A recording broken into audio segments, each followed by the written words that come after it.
ظاہر ہے 9 کروڑ ایسے ہیں جو ابھی بھی اگر نہیں کر رہے تو پاکستان میں انٹرنیٹ بہت زیادہ مہنگا نہیں ہے. پاکستان میں تو انفیکٹ ان ممالک میں جہاں انٹرنیٹ بہت زیادہ سستا ہے، مگر سمارٹ فونز بہت زیادہ مہنگے ہیں، کرنسی گرنے کے بعد اور زیادہ مہنگے ہو گئے ہیں.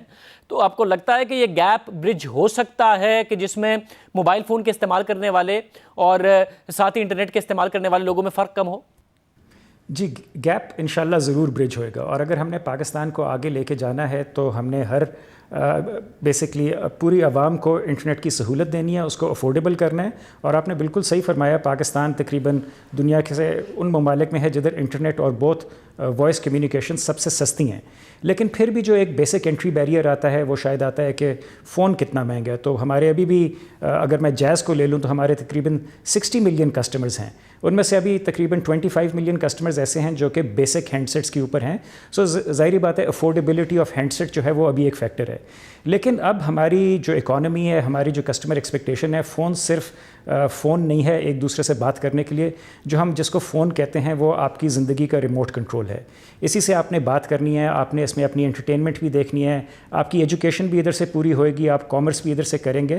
سو ہر طریقے سے جو فون ہے وہ ایک آپ کی زندگی کا ایک اسمارٹ ریموٹ کنٹرول بن رہا ہے. پاکستان کو آگے بڑھانے کے لیے یہ امپیریٹو ہے کہ ہم ہر ہاتھ میں ایک اسمارٹ فون دے سکیں، افورڈیبل اسمارٹ فون دے سکیں اور افورڈیبل سروسز پرووائڈ کر سکیں، تاکہ پورا پاکستان جو ہے انٹرنیٹ کی سہولت سے اپنی زندگی کو بہتر کر سکے. مطلب جب ضروری ہے کہ اسمارٹ فون دے سکیں، انٹرنیشنلی ہم نے دیکھا ہے کہ کمپنیز ایسے پیکیجز آفر کرتی ہیں جس میں آپ ایک کانٹریکٹ سائن کریں کہ آپ ان کی سروسز ایک لمبے عرصے کے لیے استعمال کریں گے تو وہ اسمارٹ فون بھی ساتھ آفر کرتی ہیں. انڈیا میں ہم نے دیکھا کہ مکیش امبانی نے ایک ایسا ماڈل لے کے آئے جس میں انہوں نے یہ انتظار نہیں کیا کہ کسٹمر ان کے پاس آئے، بلکہ وہ خود کسٹمر کے پاس چلے گئے. اس طریقے سے انہوں نے پیکیجز آفر کیے، کمپٹیشن کو بھی وائپ آؤٹ کر دیا. اور ظاہر ہے امبانی صاحب کے جو ڈیپ پاکٹس ہیں انہوں نے بہت بڑا کردار اس میں ادا کیا، وہ افورڈ کر سکتے تھے. پاکستان میں کوئی ایسا آئیڈیا ہو سکتا ہے کہ ٹیلی ڈینسٹی تو بڑھ رہی ہے مگر ساتھ میں جو انٹرنیٹ استعمال کرنے والے ہیں وہ بھی بہت تیزی سے بڑھے ہیں، اور موبائل کمپنیز کوئی آئیڈیا ایسا لا سکتی ہیں؟ جی، دونوں بڑی اچھی آپ نے ایگزامپلز اور ریفرنسز دی ہیں. ویسٹرن ممالک کو اگر پہلے دیکھا جائے جدھر آپ نے کانٹریکٹ کی بات کی تھی، ان ممالک میں زیادہ تر پوسٹ پیڈ کنیکشنز ہوتے ہیں، کسٹمر کا KYC موجود ہوتا ہے، ان کی کریڈٹ کارڈ ڈیٹیلز ہوتی ہیں. پاکستان جیسے ممالک میں زیادہ تر پری پیڈ کنیکشنز بکے ہیں، اور ادھر ہمارے کسٹمر کے ریفرنسز اور انٹیسیڈنٹس جو ہیں وہ اتنے زیادہ معلوم نہیں ہوتے.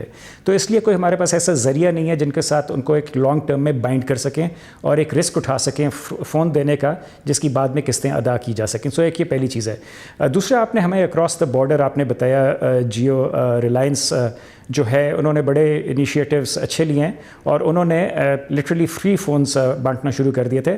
اور اس میں ڈیفینیٹلی ایک لیپ آف فیتھ بھی ہے اور ڈیپ پاکٹس بھی ہیں. ایک انڈیویجول یہ شاید ایسے رسکس لے سکتا ہے، کارپوریٹ آرگنائزیشنز 2 یا 3 دفعہ ایسی چیزیں سوچتی ہیں.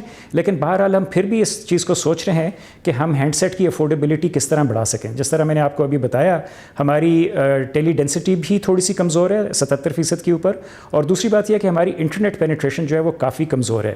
سو وائل 2014 میں جب یہ 3G اور 4G لائسنسز آکشن ہوئے تھے، اس کے بعد ہم 0 to 70 ملین کسٹمرز پہنچ گئے ہیں 5 سالوں میں. لیکن میرا خیال ہے کہ جب تک ہم پورے پاکستان کو آگے نہیں لے کے جائیں گے، ہم نے اپنا گول نہیں اچیو کیا.